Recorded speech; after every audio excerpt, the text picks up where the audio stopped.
Hello, welcome everyone to the Husky Bugaboo podcast. This is your Husky Bugaboo Ariel. I was away for a while, and then I came back just for you guys because I know you missed me so much. Sarcasm. Anyway, this has been a week, hasn't it? I mean, very eventful week. I mean, with a lot of good, a lot of bad, depending on where you're standing, obviously. So a certain thing happened this week, an election, and certain someone got the victory. Talking about Mr. Weekend at Bernie's himself, Joe Biden.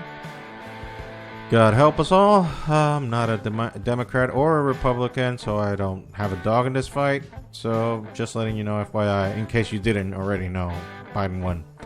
So that's it. The less I say about that, the better. I already tried to record something about it, and I really regret it. I regret it so much that I erased it. So I'm not going to talk about that. Also, a very unfortunate thing happened. Alex Trebek, host of Jeopardy, passed away.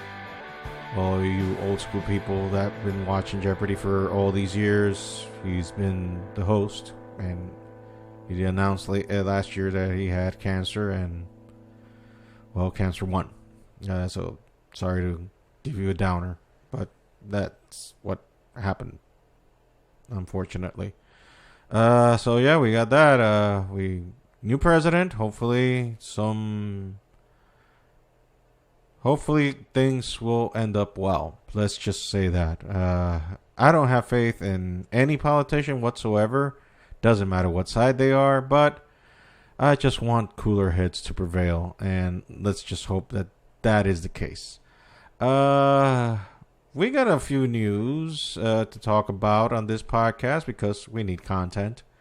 We're starving for content, and listening to me or watching me in this case ramble on for minutes on end about bullshit that you really don't give a shit about, meaning my opinion. Really doesn't fill in good the time, and it's a waste of your time and mine. So let's just cut to the chase and go to shit that happened. One shit that happened, not this week, as actually 2 weeks ago, but since we didn't record 2 weeks ago, we kind of have to fall here. You all remember Jerry Falwell, right? The cuckold guy that had to resign his position in Liberty College, a college that was founded by his daddy, Jerry Falwell Sr. He is now suing Liberty University over his forced resignation. We read here from article from the Relevant magazine. Last August, current leadership of Liberty pressured Jerry Falwell Jr. into resigning following a wild tsunami of personal scandals, allegations, and one infamous photo that topped Falwell's 13-year streak of leadership. Now, Falwell has announced that he is suing Liberty University, saying the school has damaged his reputation. Irony. We attempted to meet several times with the Liberty University Board of Trustees Executive Committee, but we're unsuccessful in doing so, Falwell's lawyer Robert Raskoff said in a statement. Thus, we are forced to seek remedy for Mr. Falwell's ongoing injuries and damage to his reputation through the court. Falwell's reputation has undoubtedly taken some hits over the last few years, though it's hard to see how the school itself was responsible for these. That's a good editorial note. You may remember the yacht photo that finally compelled the Liberty University Board of Trustees and Executive Committee to force Falwell out of leadership. That photo, along with the testimony of a former business partner who alleged a years-long sexual relationship with Falwell and his wife, led to the resignation, though Falwell reportedly got out with the help of a $10.8 million parachute. The allegations were made by Giancarlo Granda, who provided recordings and screenshots of explicit communications with the Falwells to routers. Falwell has maintained that he was unaware of his wife's relationship with Granda, and now Falwell is alleging that Liberty accepted Granda's claim without doing due diligence. In the complaint, Falwell's attorney claimed to have research proving Granda was connected to Falwell's political opponents, including the Lincoln Project, a well-funded group of anti-Trump Republicans. As president of Liberty, Falwell steered the school his father founded towards a big-time financial success, even as the man himself became more known for his pugnacious Twitter presence, vociferous defense of President Donald Trump, and a messy personal life. That's about all we know for now, but there's probably more to come. Nice editorial there, relevant. Dude doesn't take a hint. Like, you took your lashings in public, let it go. But no, he feels that he was wronged and that there was no due diligence. Like, dude, they caught you in recordings, audio recordings, and with photo proof that you're a cockhold and that your wife was fucking this dude. As that Disney song says, let it go. I would like to say that this is all related to the Christian evangelical side, but no, there's another story. Carl Lentz, famously called by Joe Rogan in one of his podcasts as having dick root.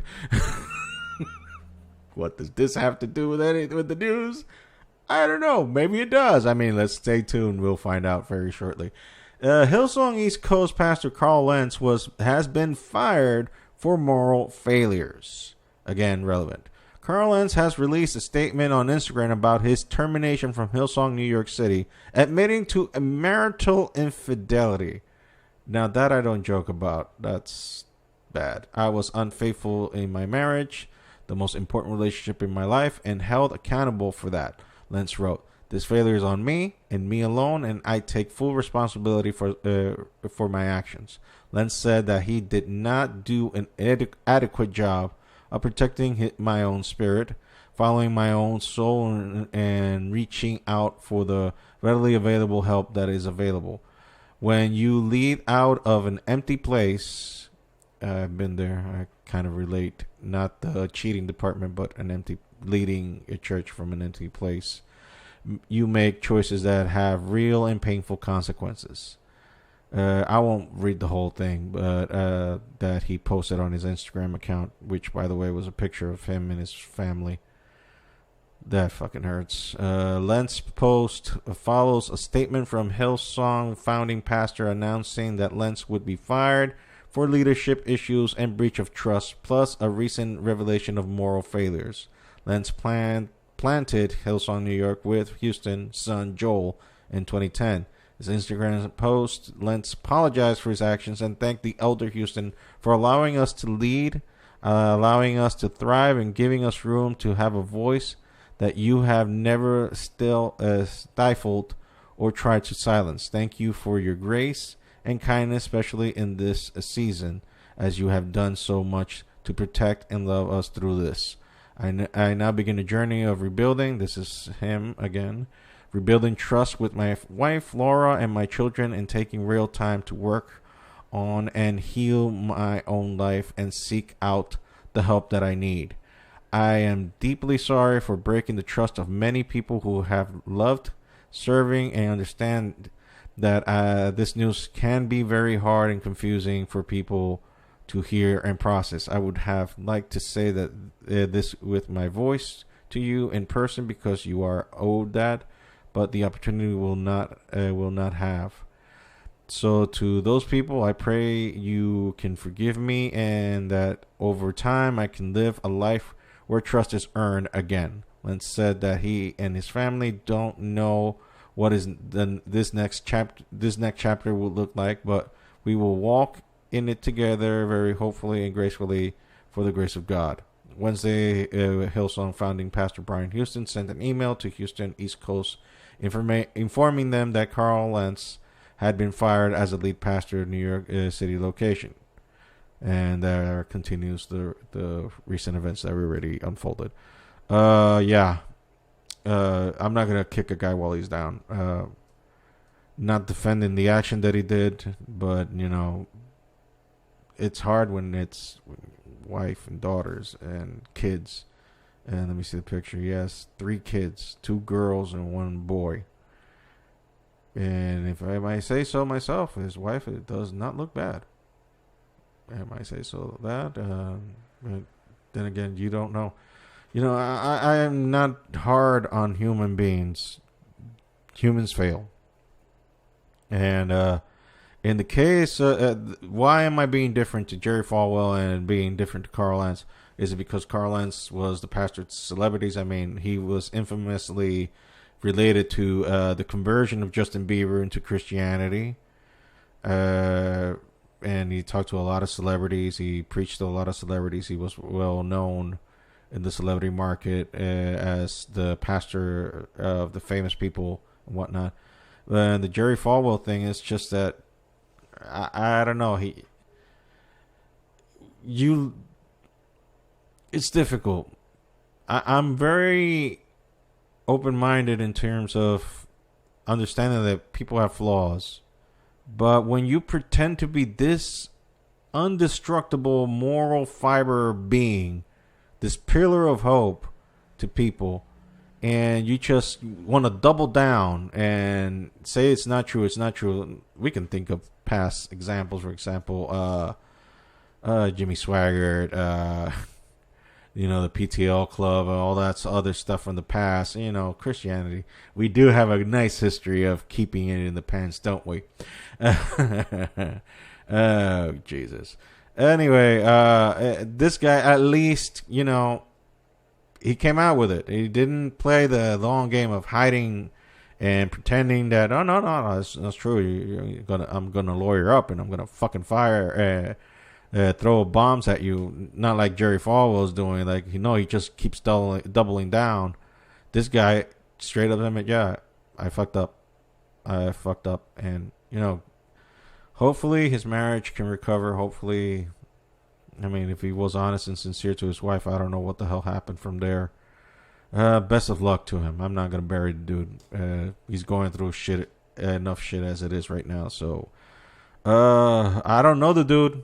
Don't know him personally. I don't know what his relationship with God. But then again, who am I to judge? I'm barely a Christian. Oh, God. Okay. Speaking of that, I've been entertaining myself lately with listening to a lecture series from Dr. Jordan Peterson. If you've heard of him, he's probably gotten a little famous. Where he had that little debacle in Canada regarding gender pronouns in the University of Toronto. You can look that up. I don't want to repeat what it's already wet terrain. But I've been listening to his biblical series, and to give a little caveat on Jordan Peterson, he is not a Christian or a man that professes to believe in God per se. He kind of likes the idea of there being a God, but it's very messy and confusing, the terminology he uses when you try to question him regarding whether he believes in God or not. But he has very interesting takes on the story of Genesis, which is widely available on YouTube. It's accessible. It's for free. Just Google it. You go on YouTube and search it. You can go look for Dr. Jordan Peterson, biblical series on Genesis, and it's very interesting because he gets to a lot of fundamental stuff that makes sense. And he's not a dummy. He's not a con artist per se. He's a very sharp, very intelligent man. And I like what I listen to. I mean, it makes you also reflect on your personal life. And it's weird that he's using the Bible, but not Bible bashing you in the sense of using it like, a traditional preacher, but mostly like using it like a psychological tool to help you balance out your life, to get your life on track. So I would recommend you to listen to that if you have the time, and if you want to get a little intellectual, you want to, put your hair slick back and look like you're smart and shit, like I look to some people for some fucking reason. Uh, Speaking of that, speaking of my YouTube search, uh, I've been doing a lot of deep dives in YouTube. Basically, it's my free time, just me on YouTube. And what I do is just listen or watch a bunch of comedian podcasts. And I don't watch TV anymore in the sense that I don't watch TV series. I haven't watched The Flash. I'm a big nerd. In case you didn't know, I'm a big geek. I mean, if you can watch behind me, if you're watching the video, you can see a bunch of figurines there. Those there in the back, those are actually stacks of comic books that I've owned that I still have from long, long years in the long time ago till most recently the comics that I could purchase because we don't sell comics in DR anymore. But yeah, figurines, Funko figurines and whatnot, Star Wars and whatnot, Dragon Ball DVDs and whatnot. I'm a geek, but I've stopped watching movies and TV series because I'm in a really weird funk in life right now. I don't want to watch anything. I mean, I tried watching that series in Amazon Prime, Amazon Video, sorry, Revenge. The Al Pacino series. I liked it. It's not that it was bad. It's very well acted, very good storytelling. But I just don't want to see blood and guts for the time being. I don't want to see that kind of stuff. I don't want to see anything that is like conflicting, because I already have enough conflict in me as it is. I mean, I would imagine that this year hasn't been exactly all sunshines and rainbows for everybody else. This has been a hard year for every single human in the planet. This year has been turned everyone's life upside down, including mine. And this is the year I decided to, hey, let's start a podcast channel. And I already got 2 podcasts that I'm doing. One, a wrestling podcast, hence why you don't listen to me watching wrestling, talk about wrestling much now. And most of you are going like, yay, thank you, God. And then this thing, whatever this is. But it's different, but I'm just getting my reps in. And last week I didn't do a podcast because honestly, I felt horrible last week, and this week, not that again. I'm not pro or anti-Trump or pro or anti-Joe Biden. I don't give a fuck about either of them in a political sense or a personal sense. I don't give a shit about either of them because they both represent the same masters. They both bow to the same masters, money. They both bow to money. They both represent their money. And they'll follow whatever the big bosses in the back are letting them to know to do. It's a machine. It's a machine. And they're just part of the inner workings of that machine. They're the face that makes you think, well, this guy is responsible. No, he's not. He's just part of it. These guys are just part of the machine. But the thing is that now I feel a little bit better because now there's closure. Whether you like or not what happened, there's fucking closure. Biden won. Suck it up. Take it. And let's move on. Have this country heal itself, for God's sake. The United States is no longer the first power in the world. It outsourced everything that it did before to the whole planet.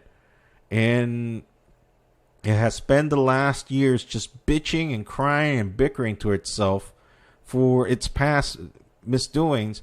And I'm sorry, you can't change the past. What you can do is just change the future, but don't force people into being something that they're not. So that's the reason why I'm just watching comedian podcasts, because I want to laugh. I want to forget about my troubles, forget about my problems. And one was the reason why I did this podcast. And now I realize that since I'm not a comedian and I have zero funny bones in me, you getting this, whatever the fuck this is. Thank you, by the way, watching. Thank you, by the way, for watching and listening and following up on this for reasons that are still a mystery to me. This is going to be a short, quick podcast because I don't want to beat a dead horse and I don't want to prolong your suffering through this. Just letting you know that we're trying to grow this thing, and the reason I'm still recording this, even though this is short as hell and it's hardly a podcast, we're barely 20 minutes in, it's just so that I can get my reps in, I can get better, and the only way I can get better is doing this. And unfortunately, you're gonna have some stinkers. Like, obviously, this came out like a stinker. I'm in the middle of recording it, and I'm already telling you right now, it's a stinker. But I've got to get better, and I got to get someone to do this with, and hopefully it'll grow, and it'll get better, and it'll become something that is actually good, and make people happy, which is the purpose of what I'm trying to do here, not to, sour your life with bullshit. So there it is. This has been the Husky Bible Podcast. This has been Ariel. I hope you guys are doing well, that your lives are well, that you can bounce back after this year. I mean, this year's been hell, but I hope you guys can bounce back off of it and get better. So again, Husky Bible, Ariel Duran, hoping you have a great week. Bye, guys.